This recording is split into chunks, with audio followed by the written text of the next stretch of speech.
The only founding father who served as president to lose his re-election bid, John Adams would seem to have had a failed first term. But while George Washington gets all the credit for defining the role of the presidency, we really don't give Adams enough credit for doing the same thing to a lesser degree. Washington gets credit for leaving office after 2 terms. Adams should get a lot more credit than he does for accepting his election loss to Thomas Jefferson and leaving office as well. He and Jefferson were bitter rivals, and there was no precedent for a peaceful transfer of power to that point.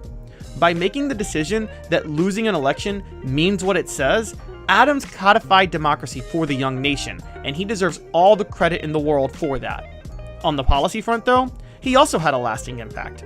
Adams established the Marine Corps in 1798, and he reaffirmed American neutrality, a precedent set by Washington, particularly with regard to the French Revolutionary Wars against much of Europe. Most notably, he and his diplomats rejected the bribery demands from French agents during the XYZ affair to negotiate a peaceful resolution. Yes, the Alien and Sedition Acts that restricted criticism of the government and the rights of immigrants are hard to defend and look like an awful trampling on civil liberties today, but the concept of free speech was still developing in Adams' time, and he still deserves credit for those other positives.